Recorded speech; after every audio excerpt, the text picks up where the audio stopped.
Γεια σας αγαπημένοι μου φίλοι. Καλώς ήρθατε για άλλη μια φορά στο κανάλι της Ελληνικής Αρχαιοαστρονομίας. Σήμερα έχουμε τη χαρά και την τιμή να έχουμε κοντά μας ένα αγαπημένο φίλο και συνάδελφο για πολλά χρόνια, τον Μιχάλη τον Πουλτσίδη, έναν από τους καλύτερους γεωλόγους που έχουμε αυτή τη στιγμή στην Ελλάδα. Μιχάλη, έκανες κάποιες ανακαλύψεις που παρουσίασες πριν από λίγες μέρες στο Ράδιο Κρήτη και θέλουμε να τις μοιραστείς και με τη δική μας παρέα σήμερα.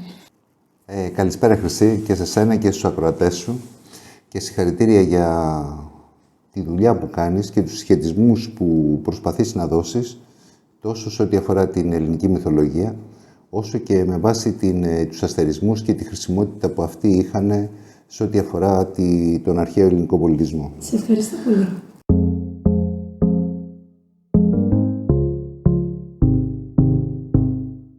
Λοιπόν, Μιχάλη, μίλησέ μας για αυτή τη σημαντική ανακάλυψη που έκανες, που σχετίζεται με το μινωικό πολιτισμό και με τα αστέρια.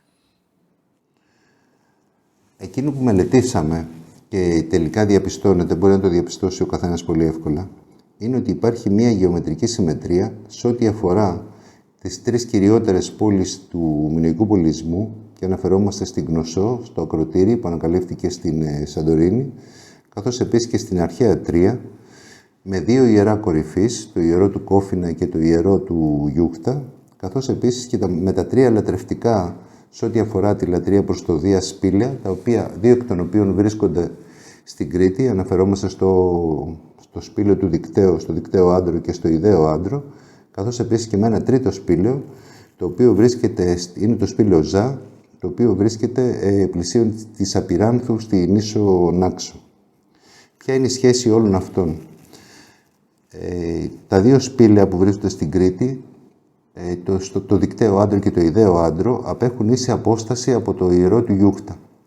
Αν ενώσουμε νοητά λοιπόν τα τρία αυτά σημεία, δηλαδή το σπήλαιο του Δικταίου, το Ιδαίο Άντρο και το ιερό κορυφής του Γιούχτα, αυτά δημιουργούν ένα ισοσκελές τρίγωνο.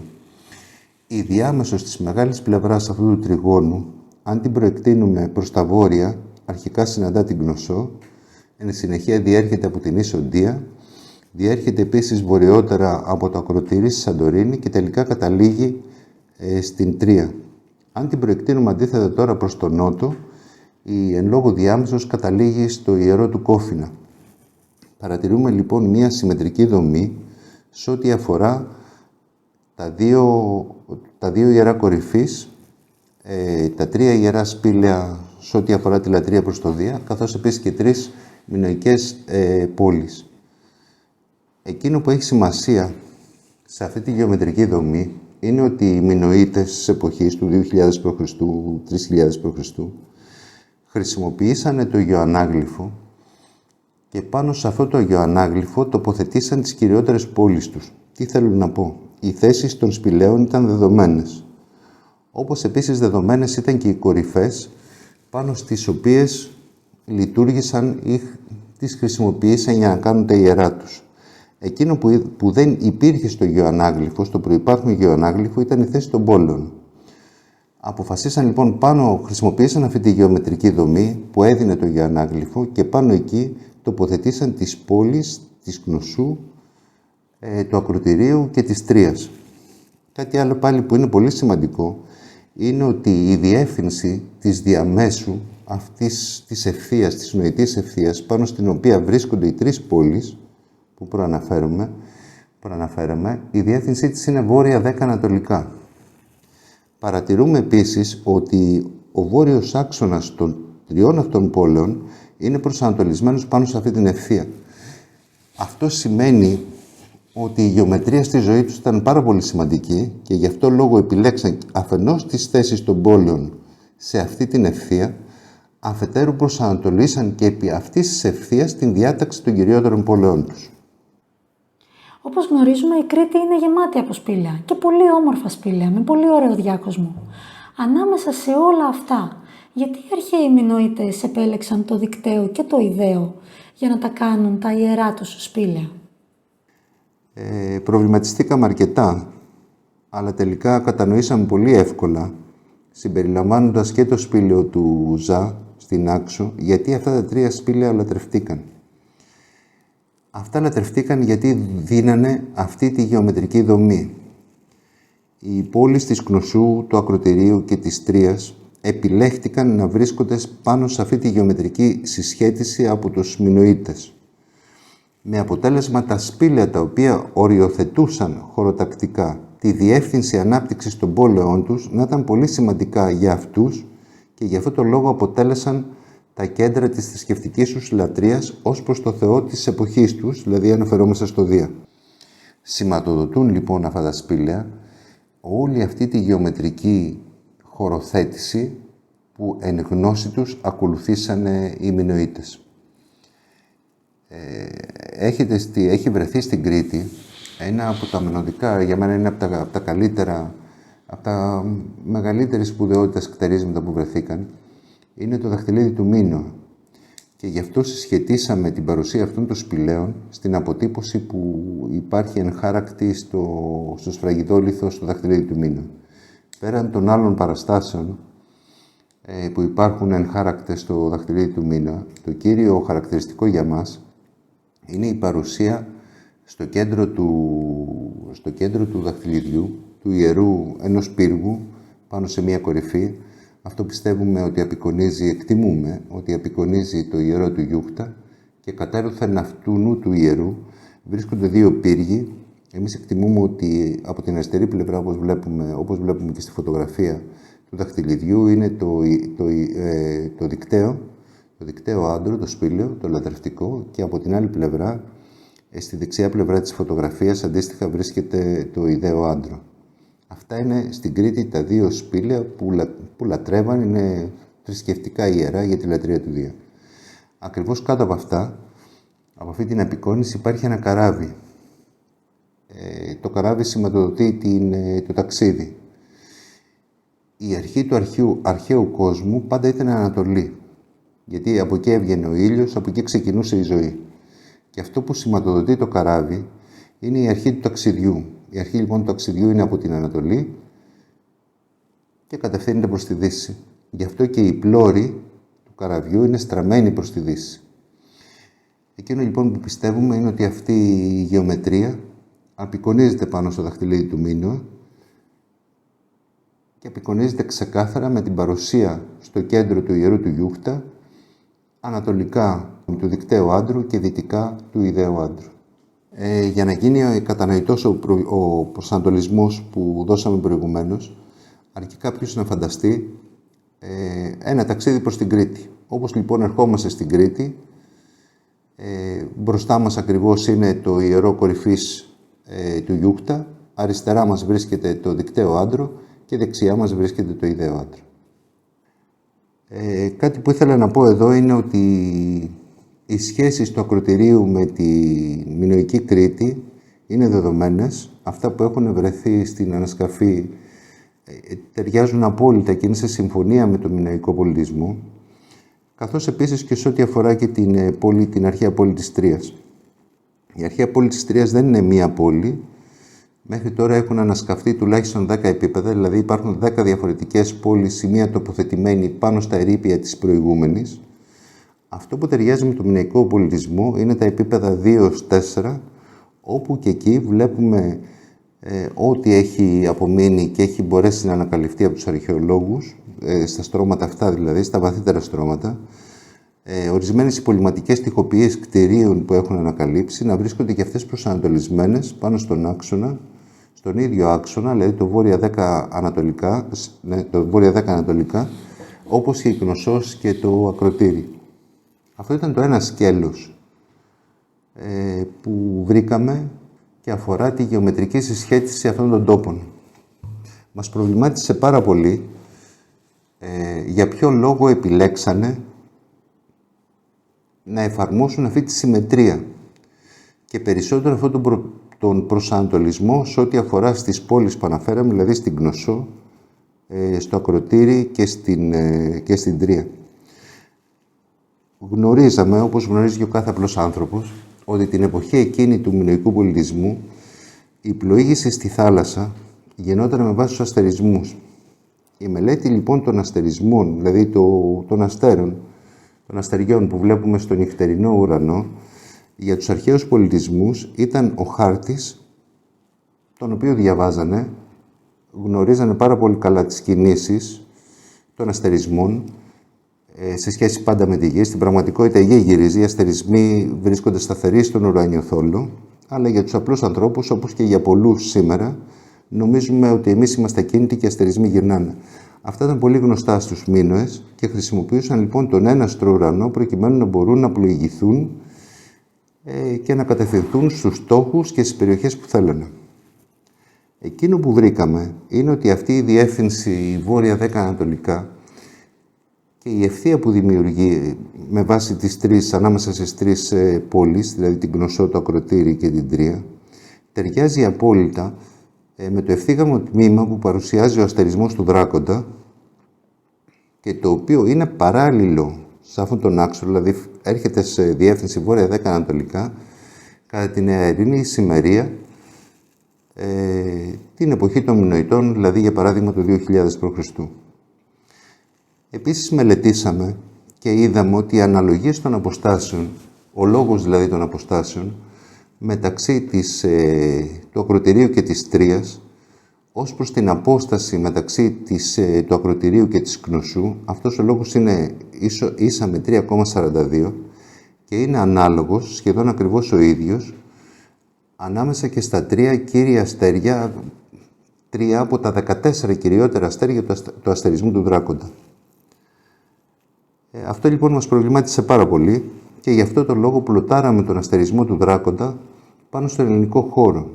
Εκείνο λοιπόν που διαπιστώσαμε μετά, αφού έγιναν οι σχετικές προβολές, μέσω των κατάλληλων προγραμμάτων που χρησιμοποιήσαμε, είναι ότι τρεις εκ των αστέρων του αστερισμού του Δράκοντα προβάλλονται ακριβώς πάνω στις τρεις πόλεις, δηλαδή στην Τρία, στο Ακροτήρι και στην Κνωσό.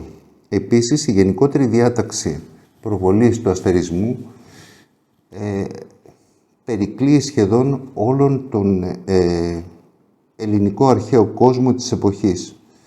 Δηλαδή, η προβολή περιλαμβάνει την Κρήτη, αναπτύσσεται στις Κυκλάδες, φτάνει στα Δαρδανέλια, τα οποία τα συμπεριλαμβάνει, περιλαμβάνει τον κορμό της υπηρετικής Ελλάδας, καθώς επίσης και τα ανατολικά παράλια της Ιταλίας, από τον κόλπο του Τάραντα έως και τη Σικελία. Ο αστερισμός του Δράκοντα είναι ένας μεγάλος αστερισμός.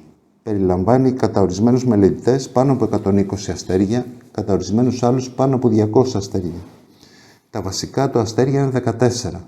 Ορισμένα αστέρια του αστερισμού, πέρα από αυτά που έχουμε αναφέρει, έτσι διέρχονται από σημαντικούς αρχαιολογικούς χώρους στην Ελλάδα, όπως είναι Βεργίνα, όπως είναι στο Μαρμαρά, που είναι ο διάβλος των Δαρδανελίων.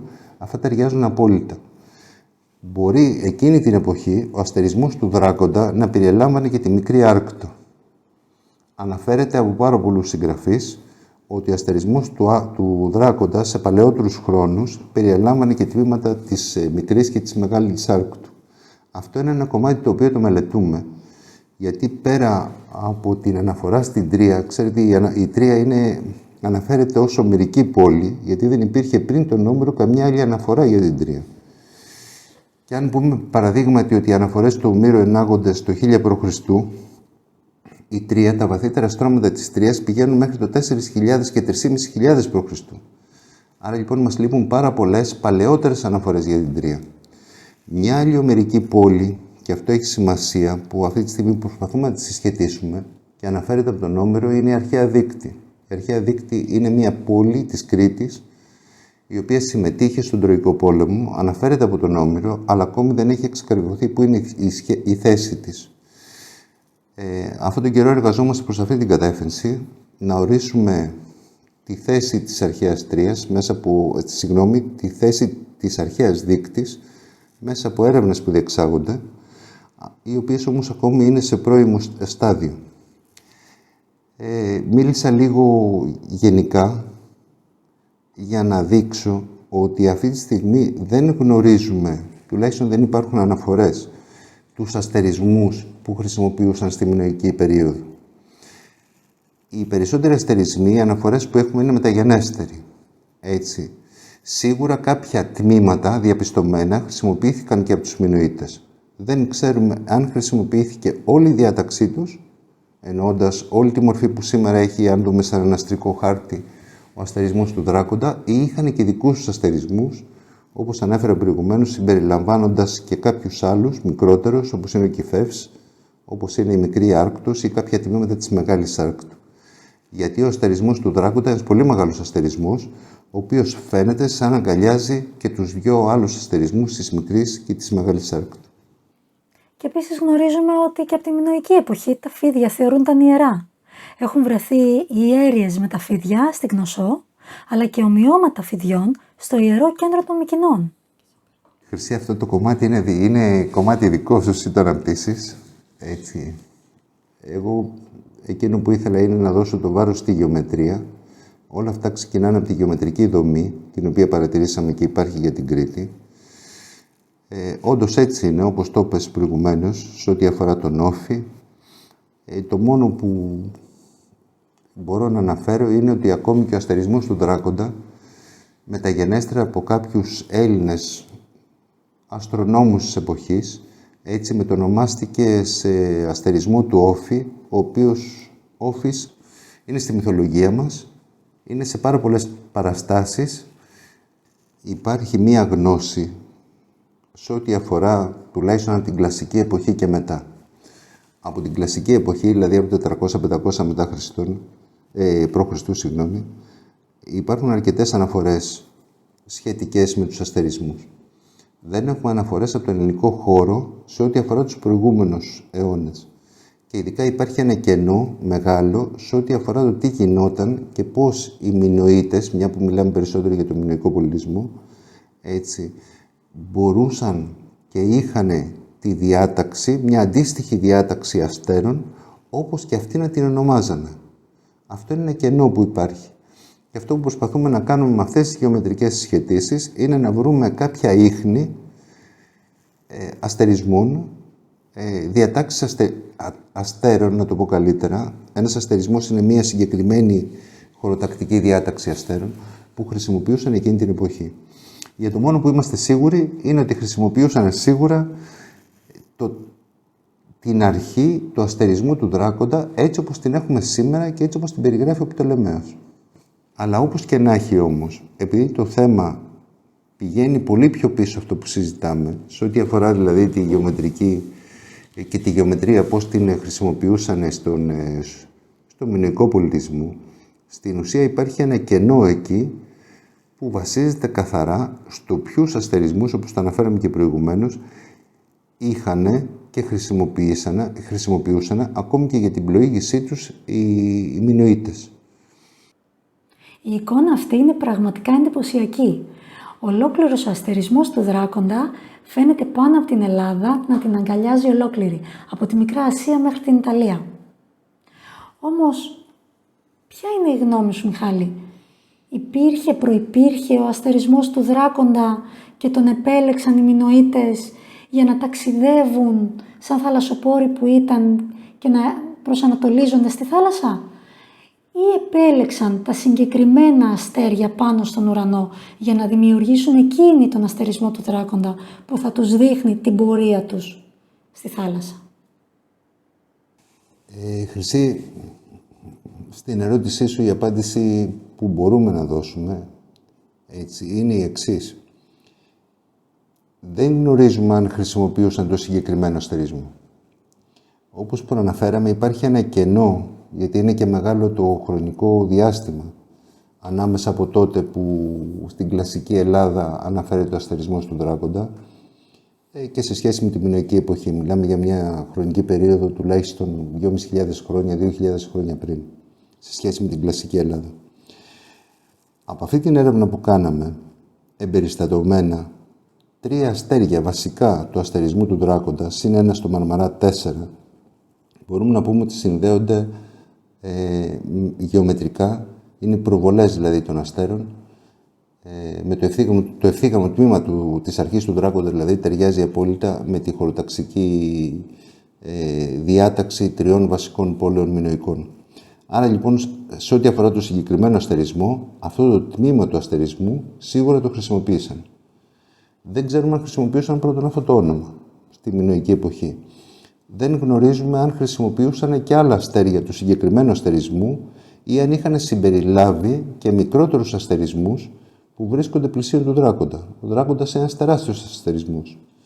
Όπως είπαμε, κατά ορισμένους μελετητές, κατά ορισμένους αστροφυσικούς, περιλαμβάνει 120 αστέρια και ορισμένοι άλλοι τα ανεβάζουν στα 200. Εμείς μιλάμε αυτή τη στιγμή και πλωτάραμε τα βασικά 14 αστέρια του αστερισμού.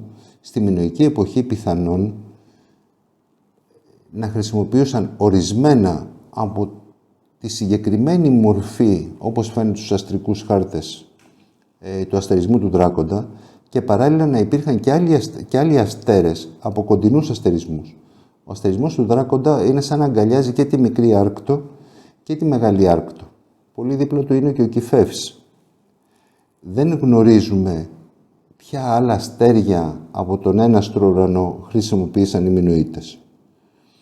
Το μόνο που μπορούμε να πούμε με βεβαιότητα είναι ότι χρησιμοποιούσαν ένα τμήμα του αστερισμού του Δράκοντα προς την αρχή του, έτσι όπως φαίνεται το ευθύγραμμο τμήμα του μαζί με το τραπέζιο σε γενικές, υπό τη γενική έννοια, έτσι, των αρχικών άστρων, των πρώτων άστρων από τα βασικά αστέρια του αστερισμού.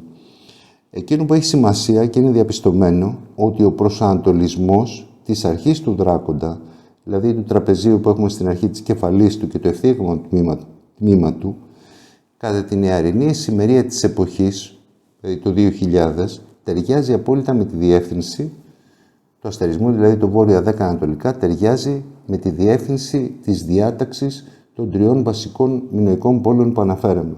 Άρα λοιπόν, στη συγκεκριμένη περίπτωση γνωρίζουμε και μπορούμε εύκολα να καταλάβουμε ή να διαπιστώσουμε ότι χρησιμοποίησαν ένα τμήμα του αστερισμού του Δράκοντα. Δεν γνωρίζουμε αν χρησιμοποίησαν και το υπόλοιπο τμήμα έτσι όπως το γνωρίζουμε σήμερα ή απλά είχαν συμπεριλάβει ένα διαφορετικό σχήμα όπου υπήρχαν και άλλοι αστέρες από άλλους κοντινούς αστερισμούς. Οι Μινωίτες λοιπόν εκείνη την εποχή, το 2000 π.Χ., πότε μπορούσαν να δουν τον αστερισμό του Δράκοντα στον ουρανό και να πλοηγηθούν στη θάλασσα με βάση αυτόν? Ο αστερισμός του Δράκοντα είναι αηφανής αστερισμός, όπως και την εποχή των Μινωιτών, όπως και σήμερα. Είναι ορατός από όλο το βόρειο ημισφαίριο, το μεγαλύτερο τμήμα του, και το μεγαλύτερο τμήμα του, είναι ορατό από τον ελληνικό χώρο, όπως και από τον αρχαίο ελληνικό χώρο την εποχή των Μινωιτών. Μπορούσαν λοιπόν να βλέπουν αυτά τα αστέρια που σήμερα εμείς, οι νεότεροι ή από τους κλασικούς χρόνους, τα έχουμε κατατάξει σε μία διάταξη που την ονομάζουμε αστερισμό του Δράκοντα. Εκείνο που είχε σημασία για αυτούς είναι ότι ο προσανατολισμός του ευθυγράμμου τμήματος του αστερισμού του Δράκοντα ήταν παράλληλος με τη διεύθυνση ανάπτυξης των πόλεων και των ιερών τους, δηλαδή το ιερό του Κόφινα, το ιερό του Γιούχτα, η Κνωσσός, το ακροτήριο, ο αρχαίος οικισμός που έχουμε ανακαλύψει, και η Τρία, έχουν μια διεύθυνση ανάπτυξης βόρεια 10 ανατολικά. Αυτό λοιπόν το βόρεια 10 ανατολικά, με τη διεύθυνση του ευθυγράμμου τμήματος του αστερισμού του Δράκοντα, συνέβαινε στην νεαρινή ησημερία, περίπου τη 12η ώρα, το βράδυ δηλαδή, έτσι, και αν είχαν έναν παρατηρητή οι Μινωίτες, πιο ανατολικά, στο Σχήνακα, σε κάποιο άλλο ψηλόβουνο, θα μπορούσαν να δουν αυτή την ευθυγραμμία, την νεαρινή ησημερία εκείνης της εποχής. Από εκεί και πέρα, για να πλοηγηθούν σε ένα νυχτερινό ουρανό και να φτάσουν στους στόχους που θέλανε ή να χαράξουν τις πορείες τους, είναι δεδομένο ότι δεν τους έφτανε μόνο αυτός ο αστερισμός. Γνωρίζανε και τις υπόλοιπες φαινομενικά κινήσεις από τη γη, από το μέρος που βρισκόταν, των άλλων αστέρων. Με αυτόν τον τρόπο, λοιπόν, με συνισταμένες διευθύνσεις, σε σχέση με τα άστρα που αυτοί γνωρίζαν, μπορούσαν και καθοδηγόταν το βράδυ στη θάλασσα. Μιχάλη, σε ευχαριστούμε πάρα πολύ που ήσουν σήμερα μαζί μας και που μοιράστηκες όλα αυτά τα πολύ όμορφα πράγματα, τις πολύ όμορφες ανακαλύψεις σου με τους θεατές του καναλιού μου.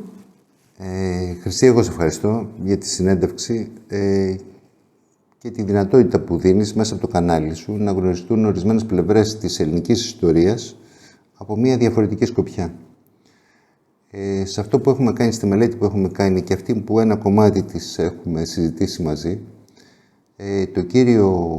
Το κυριότερο γνώρισμα και αυτό που θέλουμε να τονίσουμε είναι ότι πρώτη φορά γίνεται μία συσχέτιση με βάση κάποιο αστερισμό, μία αρχαιομετρική συσχέτιση δηλαδή, βασικών και σπουδαίων αρχαίων πόλεων ελληνικών, είτε αυτές ήταν στη μινωική εποχή είτε αργότερα, και αναφέρουμε στην Κνωσό, στο Ακροτήρι και στην Τρία, με βάση συγκεκριμένους αστέρες ενός αστερισμού.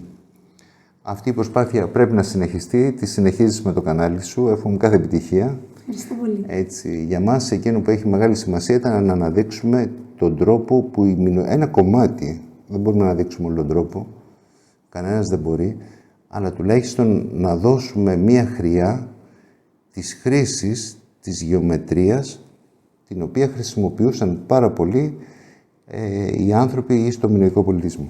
Σας ευχαριστούμε πολύ. Μιχάλη, εμείς ευχαριστούμε πάρα πολύ. Αγαπημένοι μου φίλοι, μέχρι την επόμενη φορά που θα τα ξαναπούμε, πολλά φιλιά και να προσέχετε τον εαυτό σας. Γεια σας. Γεια σας. Και αν θέλετε να μάθετε ποιο είναι το ιερό δέντρο που απεικονίζεται πάνω στο δαχτυλίδι του Μίνωα, μην χάσετε το επόμενο βίντεο.